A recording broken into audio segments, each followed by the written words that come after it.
Ok, então a gente viu aí a primeira parte da patrística, né? Os pais apostólicos, os pais romanos, os pais gregos, os pais latinos.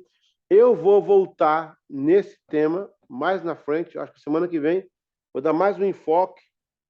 A gente vai descobrir algumas coisas novas a respeito dos pais patrísticos, né? E a gente vai se aprofundar um pouquinho mais no tema. Agora vamos sair um pouco da história, vamos agora um pouco para o paralelismo, né? Vamos fazer um pouco paralelo aí para a gente focar bem no tema de igreja. Quando eu falo de igreja, eu estou falando de eclesiologia, né? Também. Está implícito aí no nosso tema. Vamos o material que eu te mandei aí, o MAS, é um material de apoio, né? Deixa eu ir lá para a parte que eu estou falando. Passei, é aqui. É isso aí, vocês têm ele aí, não tem?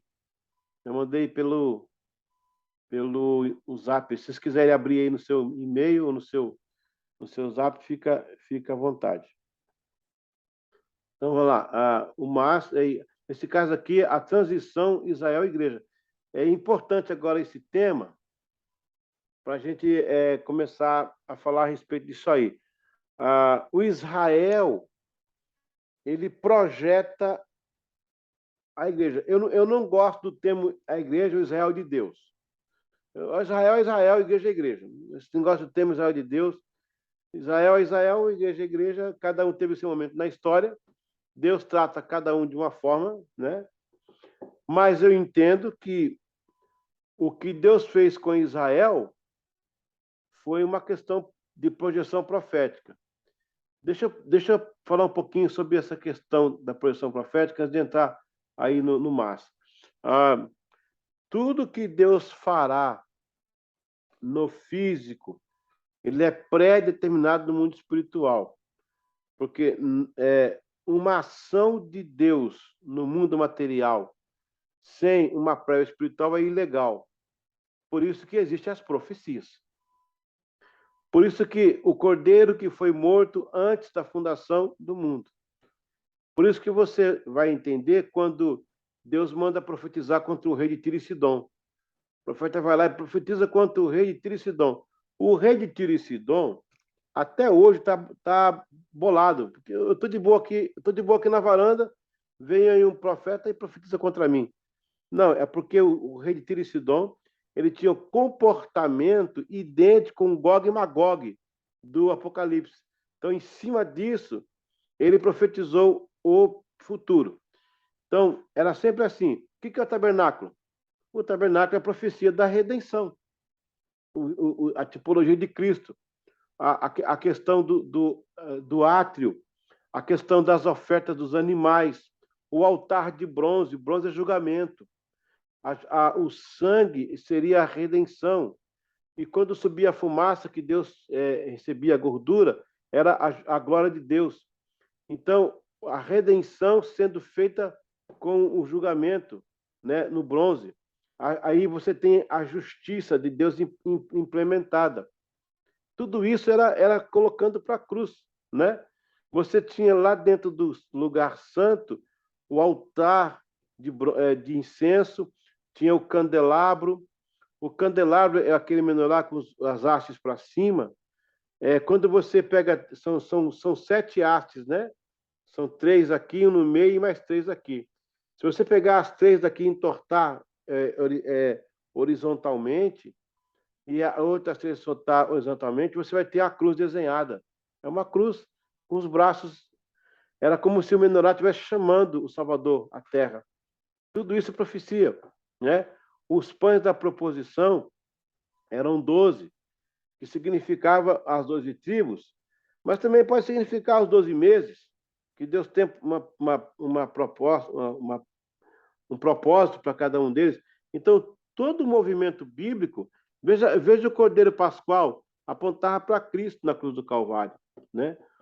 Quando Deus mandou que comesse o carneiro todo, não deixasse nada para trás, né? Eles tiveram que comer no dia que eles saíram do Egito, eles comeram todo o carneiro, é para comer, a ordem era coma todo o carneiro. O cordeiro é o quê? Ele não é o Cristo não é a palavra, então a palavra tem que ser toda comida, toda a palavra tem que ser ingerida, tanto no Antigo como no Novo Testamento. Então, veja que tudo isso chama-se de projeção profética. Então, na verdade, Israel profetizava o surgimento da igreja, né? A congregação de Israel. Não que a igreja fosse Israel de Deus.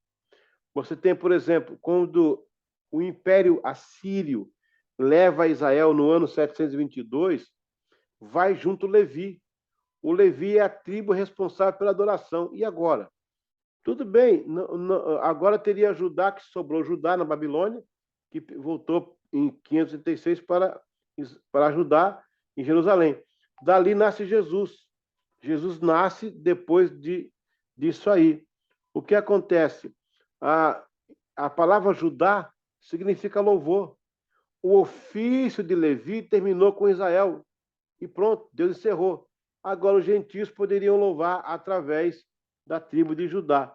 Então, tudo isso aí é uma projeção profética, é uma transição. Deus é como se Deus estivesse espelhando o futuro no passado. Olha que interessante. É um espelho ao contrário. A profecia é um espelho ao contrário. Ela projeta uma imagem que ainda não aconteceu. Pegou ou não? Por isso que Deus usa o protótipo humano. Quando ele fala assim, Moisés, manda o povo de Israel que marche. Manda o povo de Israel que marche. Por quê? Porque Deus só podia mover o mar se alguém tocasse na água. O mover natural é legalidade para o mover sobrenatural. Eva só pecou porque ela se moveu em direção à fruta. Adão tinha a possibilidade de pecar, mas não a necessidade. Depois do pecado, o homem tem necessidade de pecar. Porque ele fuma, bebe, faz sexo ilícito, trai, mente, mata, porque ele tem necessidade por causa do pecado. Antes de Adão, havia a possibilidade e não a necessidade. Então, tudo que a Bíblia mostra é projetando algo na frente para justificar a ação de Deus. Espero que vocês tenham entendido para a gente voltar aqui no nosso cenário. Então, vamos lá. Inicia aqui, ó, aqui atrás. Ó. Vocês conseguem ver o cursor? Quando eu passo aqui o cursor? Consegue, né? Então, inicia-se com um homem, Abraão, torna-se uma família, Isaac e Jacó. Nasce uma nação, Israel. A transição é feita, aí filtra-se um povo, o judeu, vem uma família, José e Maria, nasce um homem, Jesus. Olha aqui, ó. Abraão é homem, Jesus é homem. Começa com um homem, termina com um homem. No meio tem família e nação, povo e família. Então, é um complementando o outro.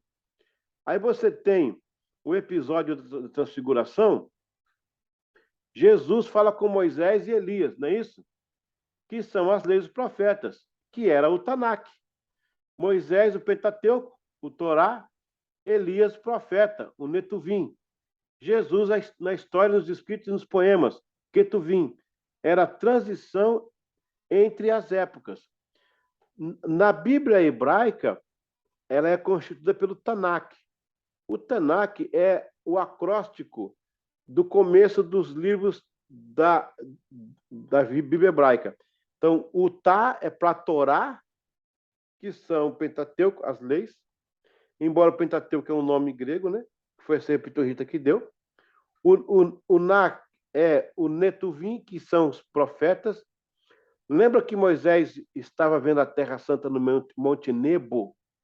Nebo significa profeta em árabe. E o Ketuvim, que seria os escritos, né? Aí você vê na transfiguração, Moisés aparece lá e Elias. E Jesus no meio. Por quê? Porque Jesus é a pedra angular. Ele é entre a antiga aliança e a nova aliança, a pedra que equilibra os dois arcos. É nele que as duas estão interligadas. Ele aparece aí. Moisés está ali, mas espera aí. Moisés não teria morrido? A Bíblia não fala que Moisés morreu e Deus sepultou. Como é que ele aparece vivo? Teria sido a ressurreição de Moisés? É para se pensar.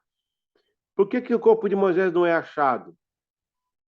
Veja que no livro de Judas fala que o diabo disputou com Miguel o corpo de Moisés. Por que será?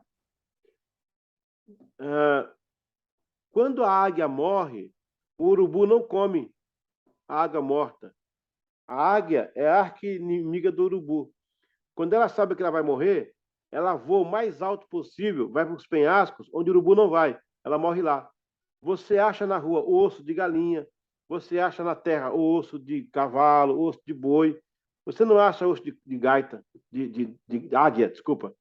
Gaita, porque você não acha osso de águia, porque ela não dá o gostinho do urubu comer a carne dela. Quando Deus esconde o corpo de Moisés, ele não deu à morte o gostinho de levar os olhos que viram a sua glória. Moisés é o único ser humano, gente, que viu Deus pelas costas. Deus, o corpo de Moisés ficou exposto à radiação da glória. Agora é uma radiação, igual a Chernobyl, lembra? Chernobyl mata, né? Mas a glória vive. Depende, se tem pecado, morre também. Então a glória de Deus se revelou a Moisés como a nenhum outro ser humano. Deus não daria o gostinho da morte levar um corpo, levar os olhos, o brilho daqueles olhos que viram a glória de Deus. Deus disse: não, este ficou exposto à minha radiação. E por que Deus vê, e por que Deus se mostra na fenda da rocha para Moisés? Por que não foi em outro lugar? Por que ele quis se mostrar na fenda da rocha? A rocha significava a separação do pecado, intransponível entre Deus e o homem. A fenda significa a graça do Cordeiro que abriu para que o homem pudesse ver Deus através de Jesus. Então, a fenda é a graça que rompeu o pecado para trazer Deus ao homem e o homem a Deus. Pegou, pessoal? Aleluia? Então é isso aí, é a transição. Alguém quer comentar alguma coisa, não? Ok. Muito bem. Então todo mundo entendeu. Fatores do surgimento da igreja. Então tem aqui, ó, a igreja surge com poder e unção. Então, ela tinha que surgir com poder e unção. Como é que surgiu Israel no Egito, saindo para o deserto? Com poder. Deus destronou Faraó lá. Deus comandou praga e, olha, teve que soltar. Deus chega para arrebentar mesmo. A igreja surge com poder e unção. Como uma ideia nova se centraria em uma cultura antiga? Tá vendo? Estabelecer algo novo que mudaria as coisas velhas, que confrontaria as antigas práticas e apontaria um novo caminho. Como? Então, Deus teria que vir com algo diferenciado, certo? Por quê? Ressurreição, os egípcios já falavam em ressurreição, com o caso do Osíris e da Ísis. Zoroastro, no tempo da Babilônia, já falava sobre ressurreição. Só que ambos, ninguém ressurgiu, era lenda, e mesmo assim foi por partes, não foi por todo. A igreja vem e Jesus ressuscita os mortos no todo. Então, a igreja veio com poder e unção marcando. O que diz o texto lá? E esses sinais seguirão aos que crerem, né? Em meu nome, aí vem a listinha aí. Então, Deus se mostra presente, né, na humanidade, com a igreja, com esse fator de poder e de unção. Por isso que a sua igreja no seu bairro tem que arrebentar, meu irmão. Expulsar demônio, curar enfermo, ir para cima, poder e unção. É o diferencial da igreja. Aqui nós temos o diferencial da igreja para a época. Foi uma tarefa, deixa eu melhorar aqui, peraí. Foi uma tarefa difícil para o cristianismo. Agora entendemos o porquê Deus fazer e realizar sinais com maravilhas, pois era o grande diferencial para se comparar com o que foi e o que haveria de ser. Você imagina chegar um movimento desse, coxo andando, cego vendo, morto se levantando, né? Mortos saindo, levantando, o povo saindo correndo com medo. Como é que foi isso, né? Tinha que ser o impacto real da Igreja de Cristo. Aí nós temos o poder convencedor. O poder do Espírito Santo era o fator convencedor para aquela sociedade viciada em outros segmentos religiosos que não bíblicos ou cristãos. Aí vai entrar a doutrina wesleyana, a questão da graça preveniente, o trabalhar do Espírito Santo. Por isso que é muito importante, quando você for plantar uma igreja, ou você estabelecer uma igreja, sempre ore ao Espírito Santo para trabalhar naquela região, a fim de que qualquer brecha que as pessoas derem, ele possa entrar para fazer. Eu queria que você escrevesse uma frase aí no seu caderno, se você puder, ou no seu celular. Essa frase é uma lei, tá? Oração é procuração humana para intervenção divina. Eu vou explicar depois. Oração é a procuração humana para intervenção divina. Oração é a procuração humana para intervenção divina. Muito bem. Gênesis capítulo 1, 26, a Bíblia fala: façamos o homem nossa imagem e semelhança, tenha ele domínio. Deus deu ao homem domínio na terra. E Deus respeita esse domínio. Funciona como a lei do inquilinato. Eu aluguei uma casa. Aí, o dono da casa que me alugou, ele não pode chegar na minha porta e falar assim, ó, eu não gostei de geladeira branca, eu quero uma geladeira marrom aí. Eu não gostei de televisão, eu quero outro sofá. Ele não pode. Ele é dono da casa, não dos meus móveis. Como eu também não posso derrubar a parede e construir outro cômodo. Eu tenho que falar com o dono. Então, a lei do inquilinato, tem os limites. Deus disse, no céu manda eu, na terra manda o homem. Para eu entrar no espaço do homem, eu tenho que pedir permissão. Por isso que Cristo foi por isso que Jesus foi necessário para Cristo. Ele veio como homem, permitindo-se morrer na cruz por ser homem. Eva pecou no mundo espiritual e trouxe uma consequência material, a perdição eterna. Jesus sai do espiritual, vem para a carne, arruma o que Eva fez e devolve a salvação eterna. Está pegando?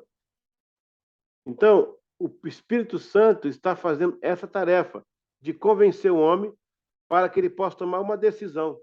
E essa decisão, aí você vai ter, na doutrina wesleyana, a graça preveniente, que prepara o coração do homem. O homem está em pecado, morto, ele não tem como ir para Deus, que ele tá morto. Então o Espírito Santo aproxima ele de Deus, abre o seu entendimento, ele aceita Jesus.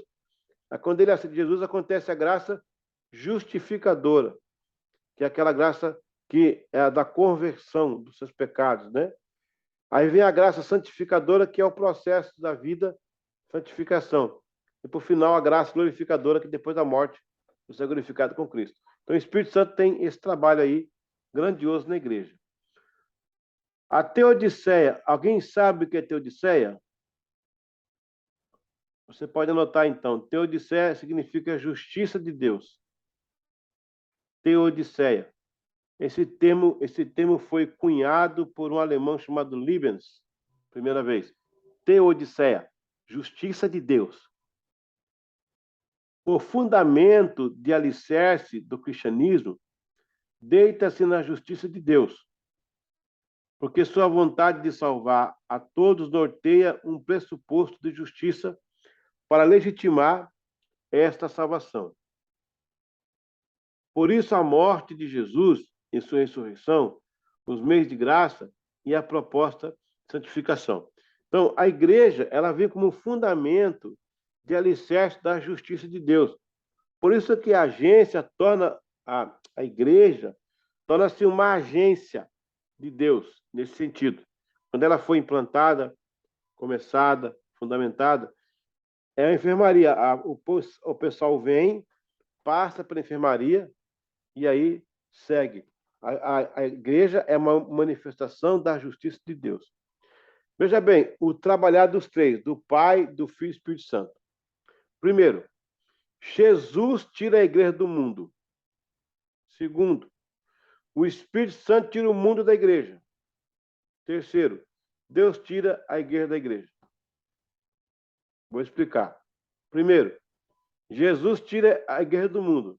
Ele salva o pecador que estava no mundo, que agora tornou-se igreja.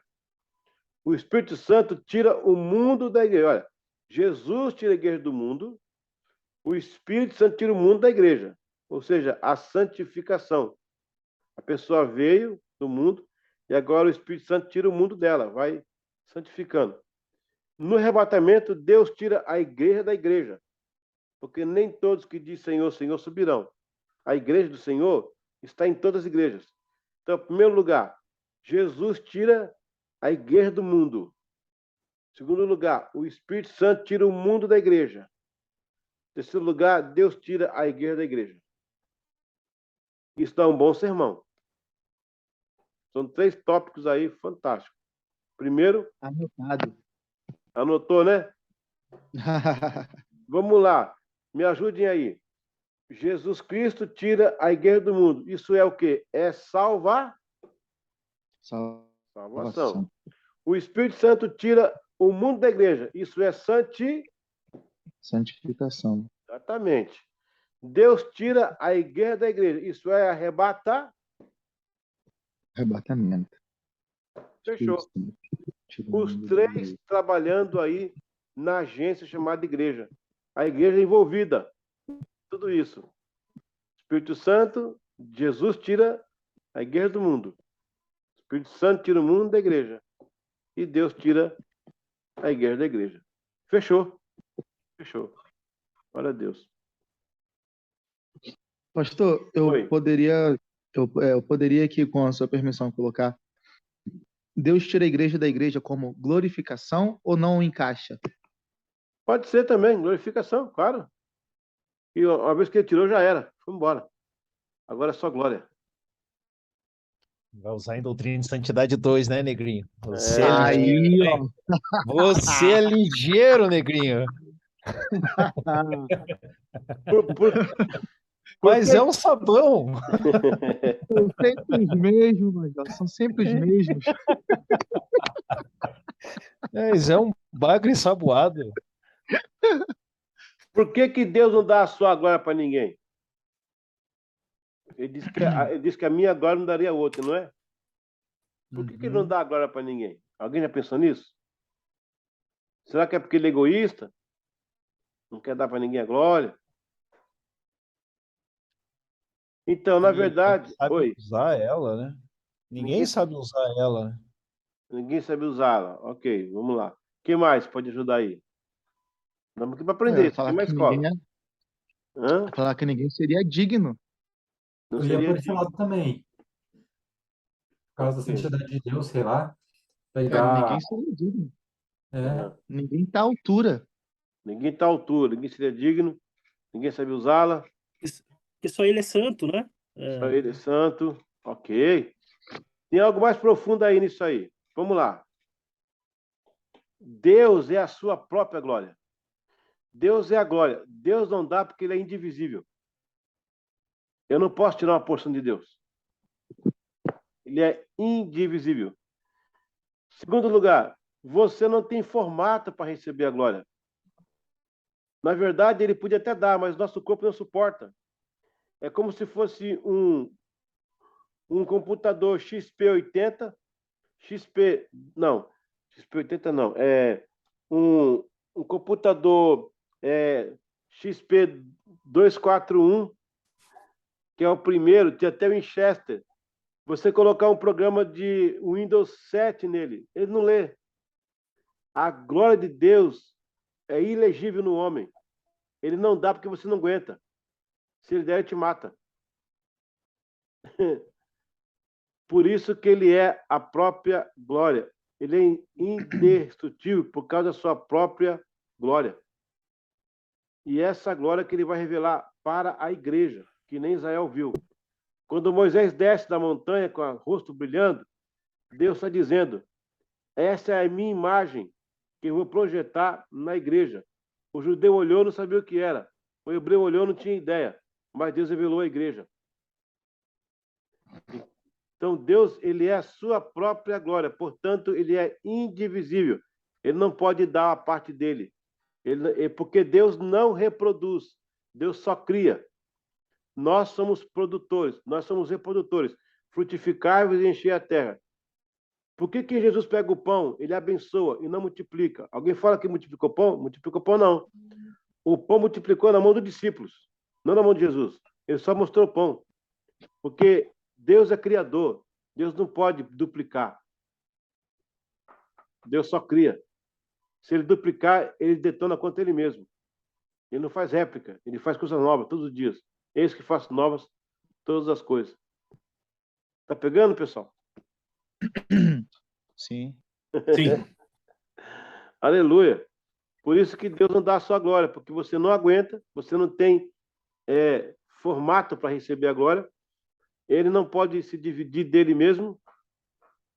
Por isso que Cristo fala assim: dá-me da glória que eu tinha contigo. Por que contigo? Porque ele é o único que tem a autoridade de viver com Deus nele, porque eles são um. Aleluia. Por isso que Deus mostra a glória, revela a glória, mas não dá a glória. Quando ele se reúne com Moisés 40 dias no deserto, ele é aquela nuvem que está sobre Moisés, dando revelação a Moisés. Por isso que Moisés viu a glória. Ele não tocou na glória e não recebeu a glória, mas ele viu a glória de perto. Ele viu a glória por dentro. O que a gente vê por fora, Moisés viu por dentro. Pegou aí, pessoal? Amém? Amém. Vamos seguir. Qual que é a mensagem principal da igreja? A mensagem quadrangular da igreja. Sabemos que há uma denominação com este nome. No entanto, não podemos negar as 4 bases fundamentais da missão da igreja, que a igreja quadrangular acertou em cheio, né? Cristo salva, que é o núcleo, salvação. Cristo cura, Cristo batiza com o Espírito Santo e Cristo voltará. Essa é a mensagem da igreja quadrangular, mas na verdade é a mensagem do Evangelho. Eles não estão errados, não. A gente tem que dar o braço a torcer, né? A Aimee McPherson, 1930, quando ela começou essa igreja, ela acertou em cheio. Quando colocou esses 4 pontos aí. Cristo salva, aí você tem a soterologia, Cristo cura, a manifestação do Deus Rafá, Cristo batiza com o Espírito Santo. Por que Cristo batiza com o Espírito Santo? É interessante aí a questão do batismo. João lá e Marcos, né, fala sobre o batismo na água e o batismo com fogo e o batismo com o Espírito Santo. São detalhamentos de batismo que você vê ali. No batismo, nós temos alguns fatores. Primeiro, estou falando de igreja, estou falando, tá tudo a ver com a matéria aí. Você tem o modo do batismo, você tem o agente batizador, você tem o recipiente, você tem o elemento e você tem o resultado. O batismo no Espírito Santo não é com. O batismo no Espírito Santo, o batizador é o Espírito Santo. O elemento é Jesus. O recipiente é o pecador. O Espírito Santo pega Jesus, joga dentro do pecador. Resultado de salvação. Batismo no Espírito Santo. O modo é no. O agente é o Espírito Santo. Ele pega o elemento que é Jesus, joga no recipiente que é o pecador e tem a salvação. Que a Bíblia fala que o Espírito Santo vos guiaria e vos convenceria da justiça, do pecado e do juízo. Então, ele opera no pecador, é preveniente. O batismo com, ele vos batizará com fogo, com o Espírito Santo. O batismo com o Espírito Santo muda. O agente batizador agora é Jesus. Jesus se batiza. O elemento é o Espírito Santo. Recipiente agora é o crente, não mais o pecador. O resultado, revestimento de poder. Línguas estranhas, profecias, dons espirituais. Então, o batismo no Espírito Santo, batismo no.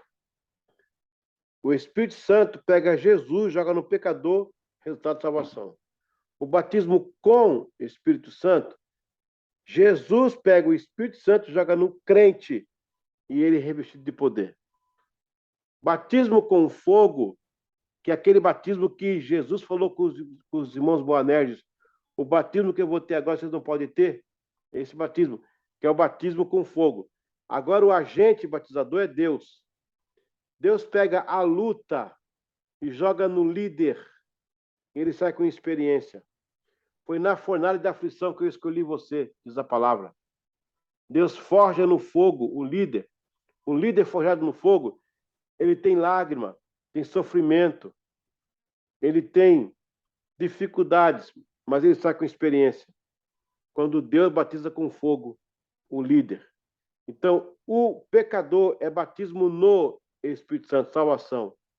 O crente é batismo com revestimento. E o líder é o batismo de fogo, para Deus cunhar ele um novo valor. A moeda derrete na casa da moeda, vira o ferro gusto, o ferro líquido, ela vai para o cubinho, ela começa a endurecer, vem a casa da moeda e carimba o valor. Você entra na liderança, Deus derrete você. Quando você vai para a incubadora, você sai com um valor diferente lá na frente. Você entrou 1 centavo, saiu R$ 1, porque Deus trabalhou em você na casa da moeda. Alguém pegou isso aí, não? Anotado. Posso fazer uma pergunta? É lindo, né? Muito. Pode fazer, pode fazer. Tá. Batismo no Espírito Santo seria na conversão, correto? Batismo no. Ele vos Isso. convencerá do pecado, do juízo e da justiça. É o Espírito Santo colocando Jesus dentro do pecador, Isso. Seria na conversão. na conversão. Batismo com o Espírito Santo seria no batismo de fogo, que é dos dons Não. espirituais. O batismo com é o crente, já não é pecador. Ele tem que Sim, daí crer. seria Isso. no batismo com fogo, que é para revestimento espiritual, correto? Ele Isso, pode né? receber os dois no mesmo dia. Ele pode se converter e ser batizado com o Espírito Santo já, no mesmo dia. O Eu batismo com fogo é para liderança. esse batismo com fogo para liderança que não me fez claro, assim, que eu não achei uma referência, assim. Está escrito lá em Marcos, está escrito lá em João, Lucas, parece. Batismo Então, com fogo. batismo com fogo é diferente de batismo com o Espírito Santo. O batismo com o Espírito Santo é investimento espiritual, com fogo é para liderança, isso? Você pode considerar que o batismo com santos é que batismo com fogo, mas o fogo aí, Deus é um fogo consumidor, né? O fogo ele trata, o fogo ele purifica, o fogo depura, o fogo derrete, o fogo transforma a natureza. Veja que o plástico é sólido, com fogo ele fica líquido. Deus pega a pessoa e transforma. Você não pode ser o que você não pode ser o que você não é, se não deixar de ser o que você é. Por isso que Davi levou pão e levou queijo. Quando Jessé manda levar pão e queijo, Davi manda pão para os soldados e queijo para o capitão. Por quê? O capitão é líder. O soldado sempre vai ter pão. Para você ser líder, você pede o queijo, porque o queijo foi um dia, ele foi leite. Ele morreu, virou bactéria, virou massa e agora é sólido. A transformação é para a liderança. A mudança é para o não crente. Entendi. A mudança é para o não crente, o crescimento é para o crente, a transformação é para a liderança. E é no fogo que você é aprovado. Amém, igreja? Amém. Eis o mistério da fé. É isso aí. Glória a Deus. Vamos em frente para o último template agora. Aos desafios da época. A força cultural que a igreja enfrentou em sua plantação. A força cultural, tá? Faltou um L aí. Que a igreja enfrentou na sua plantação. Primeiro foi a cultura como surgimento. Está aqui, ó. A cultura como surgimento. Os gregos detinham uma forma de mitologia. E a igreja faria a correção de alguns princípios divinos, mas não mitológicos. A mitologia grega tinha o quê? Lembra? O Urano casou com a Gaia, que teve, né, os filhos, o Cronos, o Kairos, a Rena, todos aqueles filhos. Depois o Cronos mata o pai, mata todo mundo, mata os irmãos. Aí a mãe a Gaia esconde o Kairos e dá uma pedra para o Cronos comer. e ele acha que está bem, mas aí o Kairos faz uma reviravolta com os titãs. Isso não está parecendo Jesus descendo do céu, pegando Satanás e tal. Está aí, ó, está aí. O Evangelho vem e clarifica. Não é nada disso, não.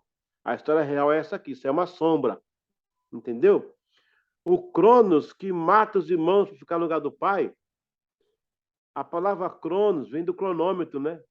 Veja como é que o tempo te consome. O tempo tira você para não orar, para não ler a Bíblia. O Cronos quer ver você culpado para não ter tempo para Deus, não. Então, Deus, Cronos ainda está por aí. O Evangelho veio para elucidar isso aí, ó. Ah, tem o Hades, mas não é o Deus do Hades, não. O Hades é um local. O Evangelho explica. Ah, porque tem os Zeus, o Deus dos deuses. Não, não é Zeus, não. É o eterno Yahvé. Vocês estão tudo errados. Vocês estão quentes. Sabe que é brincadeira? Está quente, está frio, está quente, está frio. Estão quentes, estão chegando perto. Só que não é isso aí, não.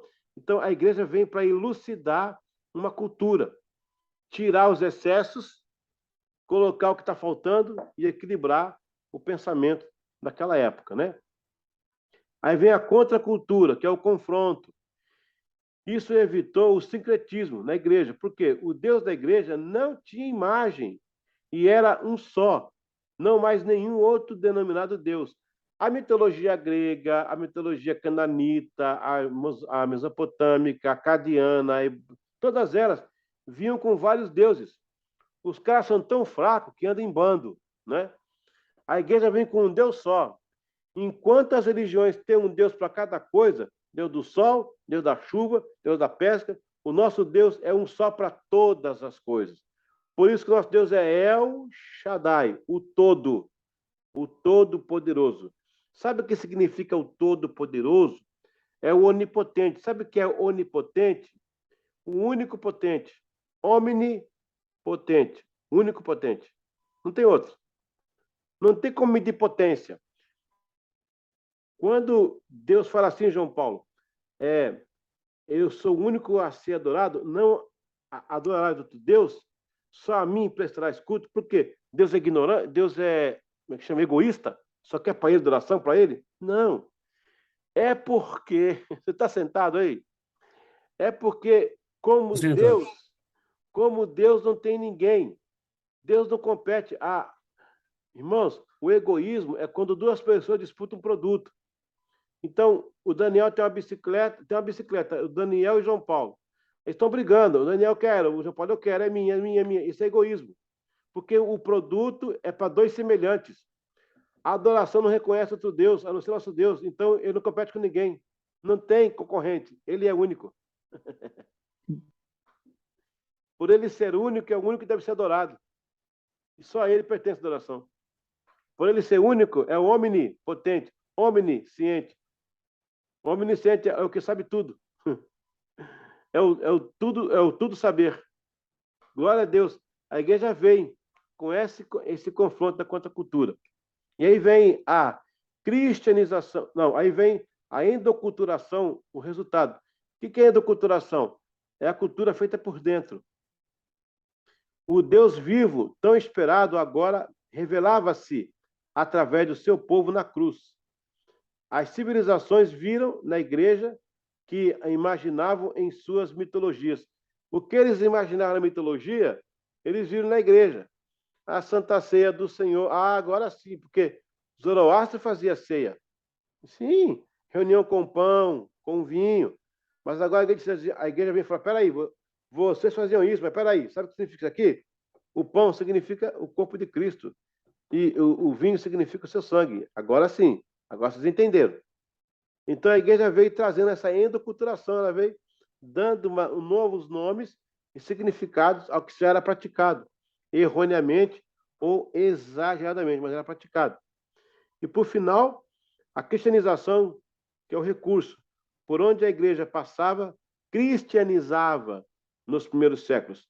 A evidência de algo, que é o Espírito Santo, que conduzia aquele povo era notável. Glória a Deus. Amém?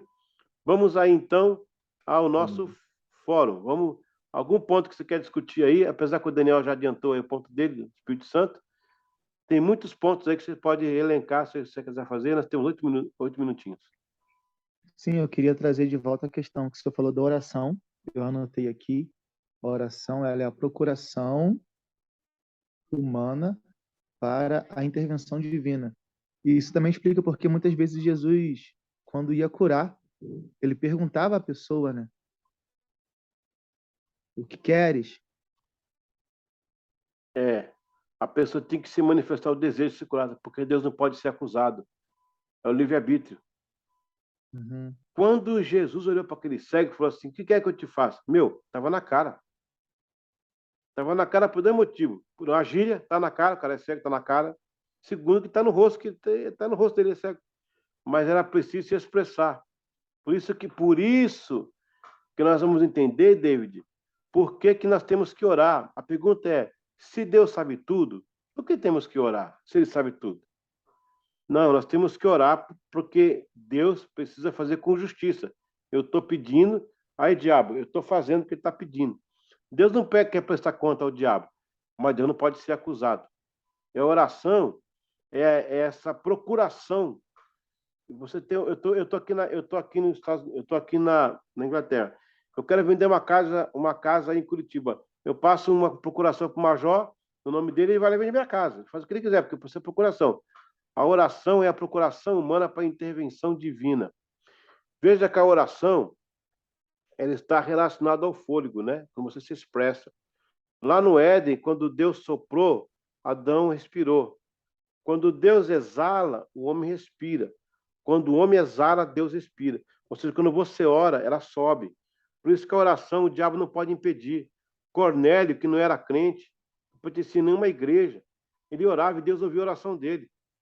Davi falou assim, ó, Davi, Salmo 51, um coração quebrantado não rejeitarás a Deus. Porque a oração, o único elemento que sobe da terra, entra no céu sem pedir licença, que é comunicação direta. Por isso que o diabo não pode pedir oração, porque oração é conversa de pai com filho, é conversa de família. Ninguém pode entrar no meio. É papo de pai e filho. Então, você vê lá em Apocalipse, capítulo 8, versículos 1 a 5, ou capítulo 5, versículo 1 a 8, tanto faz. É a mesma coisa. A Bíblia fala que a oração dos santos são colocadas nas taças. Quando são cheias, são derramadas no altar. Elas viram fumaça. Deus respira e ele emite duas coisas: terremotos e vozes. Terremoto é a punição e as vozes são as respostas da oração para a cura, para a libertação, para a graça. Então, a engenharia da oração, o crente ora, ele faz incenso. Ele joga o incenso na taça. Por que são 24 anciãos que a Bíblia fala? Porque o mundo tem 24 fusos horários. É um ancião para cada horário. Quem orar agora está pegando o ancião da meia-noite, sei lá, das 20 horas. Então, o céu não fecha para balanço, o céu não fecha sábado e domingo. Toda hora que o crente colocar o joelho no chão, 5 horas da manhã, vai ter o anjo da taça. Por isso que Paulo fala, orai sem cessar, porque a taça só é derramada quando está cheia. Se a tua bênção não chegou, é porque você não orou para encher a taça. Ore até encher. Ela cheia, derramada. Deus não pode aceitar nada vazio. Por isso que você corta a unha, ela cresce, corta o cabelo e cresce, porque é a lei da suficiência. Deus criou completo. Quando você dizima, oferta, você esvazia o bolso, Deus enche de volta. Os crentes não sabem disso, perde a bênção. E aí vai. Tá bom? Glória a Deus.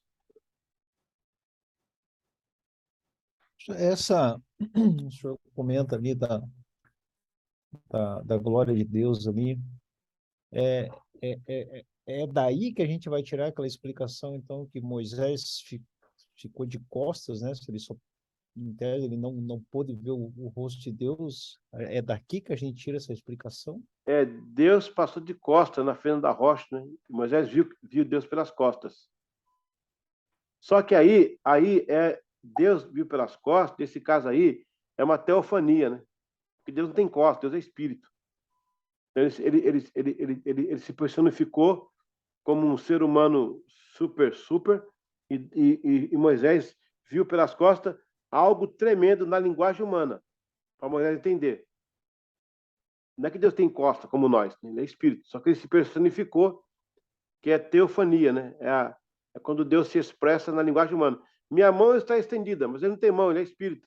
Só que eu só conheço mão, porque eu conheço mão. Ele fala a minha linguagem.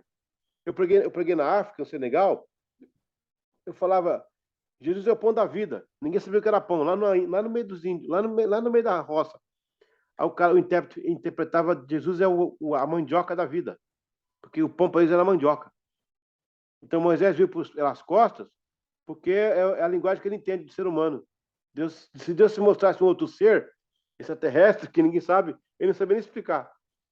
Então ele deve ter visto uma costa muito larga, porque a costa dele é muito larga. É por aí. Ok, gente? Deixa eu fazer uma observação também. Com relação às diversas religiões, é interessante que todas as religiões tentam imitar o cristianismo em vários pontos. Por isso que eu acredito que na época foi até fácil o crescimento do cristianismo, justamente por causa disso, que tentam muito imitar a forma que é. Até mesmo na Índia tem muitas culturas que pregam algo similar que nós pregamos, né? Por isso que o diabo tem incenso e compra na É, esquina, porque ele não tem adorador que faça incenso. Deus criou o homem e deu seu fôlego. O diabo, quando não criou ninguém, tem que comprar incenso lá nas casas que vendem incenso por R$ 5, porque não tem como fazer incenso para ele. Há uma discussão sobre o nome Yahvé, ou Yahvé, porque o nome de Deus é impronunciável, né? São 4 tetagramas, 4 letras que não tem vogal. Então é impronunciável. A escola judaica tem discutido sobre isso. Eles juntaram as letras aproximadas no alfabeto, que é YH, AH, né? VH, Yahvé, e tenta falar, ó, YH, VH, tenta falar isso. E você não consegue. Mas na expressão de tentar fazer, chegou-se perto da respiração humana. Aí você vai entender o salmo que diz: todo ser que respira, louve ao Senhor, porque quando você respira, você já está assinado o nome Yahvé na sua boca. Até o ateu fala a Deus quando ele respira, porque foi Glória a Deus. a assinatura de Deus quando te criou, ele soprou dele. Quando você vem ao mundo que você respira, já falou Jeová. Tremendo. Glória a Deus, glória a Deus, glória a Deus. Amém, gente? Amém. Vamos dar uma pausa, que já venceu aqui o horário. A gente volta para a última etapa dessa aula, daqui 5, 6 minutos. Amém? Glória a Deus, né? Aleluia. Amém. Glória a Deus.